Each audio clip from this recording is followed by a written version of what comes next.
Welcome बच्चों, आपका मेरे channel science classes by doctor Kumkum Saxena में बहुत स्वागत है। और पिछले चैप्टर्स पढ़ाते पढ़ाते मैंने आपको जो अपने लेक्चर दिए हैं उसमें सिर्फ अभी हम विद्युत के ऊपर ही चल रहे हैं। और इस समय हम चल रहे हैं चुंबक का विद्युत का मैग्नेटिक इफेक्ट। और ये चैप्टर 13 है क्लास 10th का। इसे आप लोग 10th के बच्चों अवश्य देखिए, बहुत इंपॉर्टेंट चैप्टर है। आज मैं बताने जा रही हूँ चुंबक के विद्युत धारा के चुंबकीय प्रभाव के अंतर्गत चुंबकीय रेखाएं।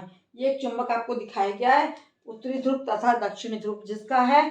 और एक बोर्ड लेकर हमने लोहे के बुरादे को इस पे छिटका दिया, तो हम क्या देखते हैं कि चुंबक के चारों ओर इस तरीके से मैग्नेटिक फील्ड बन गई और ये अपने आप चुंबकीय रेखाओं को निरूपित कर लेता है। और ये जो है ये दोनों ध्रुव हैं, एन और एस ध्रुव, उत्तरी और दक्षिणी ध्रुव। जहाँ पर कि चुंबक ज्यादा का प्रभावशाली होता है तो वहां पर जो लोहा है वो अधिक चिपकता है, और पोल्स से दूर जाने पर लोहा जो कम चिपकता है, क्योंकि चुंबकीय प्रभाव ध्रुवों पर ज्यादा अधिक होता है। एन पोल तथा साउथ पोल, तो किसी चुंबक के चारों ओर का वो क्षेत्र जिसमें उसके बल का संसूचन किया जाता है उस चुंबक का चुंबकीय क्षेत्र कहलाता है। जैसे ये देख रहे हैं आप, चारों बोर्ड के चारों ओर चुंबकीय क्षेत्र बन गया है। और वो रेखाएं जिनके अनुदिश लोहा चूर्ण जो है स्वयं संरक्षित हो गया, ये संरेखित हो गया, एडजस्ट हो गया, सेट हो गया, वो चुंबकीय क्षेत्र रेखाओं का निरूपण करती है। उन्हें चुंबकीय क्षेत्र रेखाएं कहा जाता है।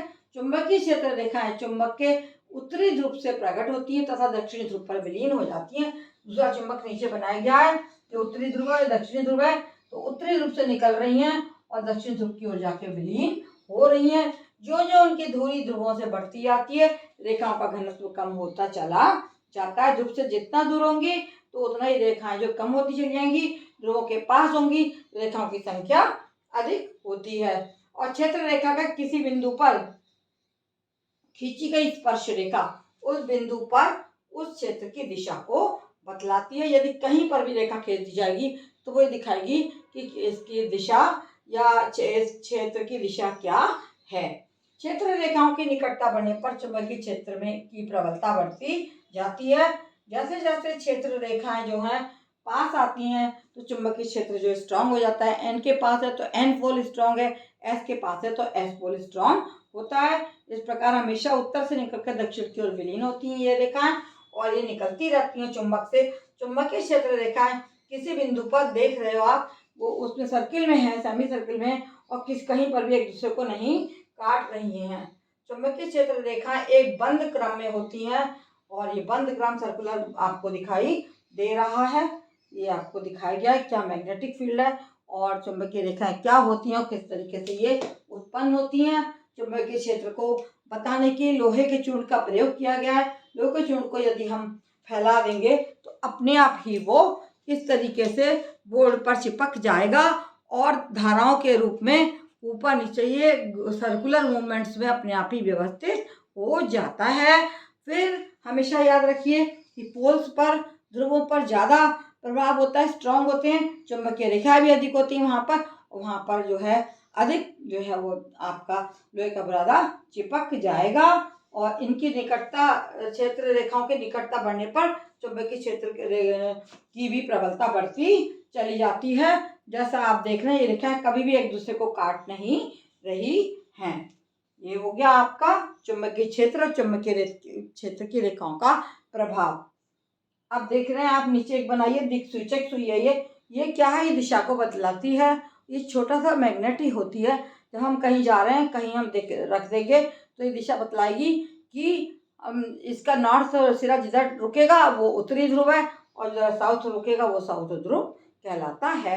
इसको भी हम इस चैप्टर के अंतर्गत लेते हैं और अपने प्रयोगों में इसका उपयोग करते हैं। इस प्रकार से आपको बता दिए गए चुंबकीय क्षेत्र रेखाओं के गुण और चुंबक का क्या प्रभाव है और चुंबकीय क्षेत्र क्या होता है, इसके बारे में मैंने आपको डिटेल में बता दिया। मेरे इस लेक्चर को आप अवश्य पढ़िए, क्योंकि बिल्कुल निःशुल्क कक्षाएं हैं और आपको इसके लिए कुछ भी नहीं देना है।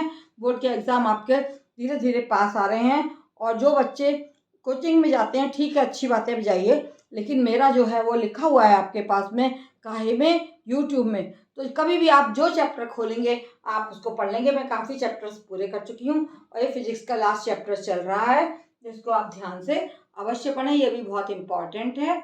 और आगे आप विद्युत मोटर वगैरह के बारे में आपको बताया जाएगा। यदि मेरा चैनल सब्सक्राइब नहीं किया है तो बच्चों सब्सक्राइब करें तथा अपने अन्य मित्रों को अवश्य बताएं, क्योंकि इन कक्षाओं के लिए आपको कुछ भी नहीं देना है। मेरा चैनल वॉच करने के लिए आपका बहुत बहुत धन्यवाद।